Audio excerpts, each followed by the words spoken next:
આજરોજ સોમનાથના બજારોમાં flag March કરવામાં આવ્યું હતું। વાત કરવામાં આવે તો આવતીકાલે જે ઈદનો તહેવાર આવી રહ્યો છે ત્યારે સોમનાથ પોલીસ સ્ટાફ દ્વારા જે ફ્લેગ માર્ચ કરવામાં આવ્યું હતું। ખાસ કરીને જો વાત કરવામાં આવે તો સોમનાથના જે વિસ્તારો આવેલા છે ત્યાં પ્રભાસ પાટણ પોલીસ ઇન્સ્પેક્ટર દ્વારા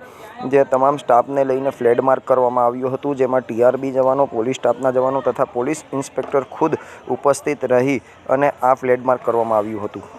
વધુમાં જો હાલ વાત કરીએ તો સોમનાથના જે અલગ અલગ વિસ્તારો છે, જેમ કે વાત કરવામાં આવે તો મેઇન બજાર છે, જેમ કે દૂધ માર્કેટ છે, જે ચારા માર્કેટો છે, જે શિવ ચોકીનો વિસ્તાર છે, જ્યાં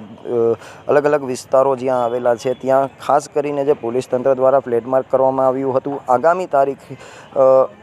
21 તારીખના રોજ જે ઈદનો તહેવાર છે ત્યારે શાંતિપૂર્ણ રીતથી ઈદનો તહેવાર પતે ત્યારે પોલીસ તંત્ર દ્વારા જ એક સુંદર મજાનું ફ્લેગ માર્ચ કરવામાં આવ્યું હતું। ખાસ કરીને જોઈએ તો અલગ અલગ વિસ્તારોમાંથી જે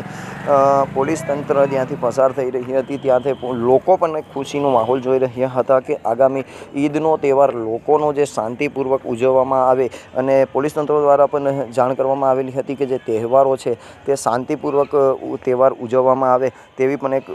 પ્રભાસ પાટણ પોલીસના અધિકારી શ્રી પીઆઈ ગોસ્વામી સાહેબ દ્વારા એક સૂચન આપવામાં આવેલું હતું। ખાસ કરીને જોઈએ તો જે સોમનાથમાં આજરોજ જે ચેટીચાંદનો તહેવાર હતો તેમાં પણ પ્રભાસ પાટણના પોલીસ ઇન્સ્પેક્ટર સાહેબ ખુદ ઉપસ્થિત હતા। એ જ રીતે આવતીકાલના રોજ જે ઈદનો તહેવાર છે તે શાંતિપૂર્વક પતે તેવું પ્રભાસ પાટણ પોલીસ ઇન્સ્પેક્ટર દ્વારા જાણ કરવામાં આવી હતી।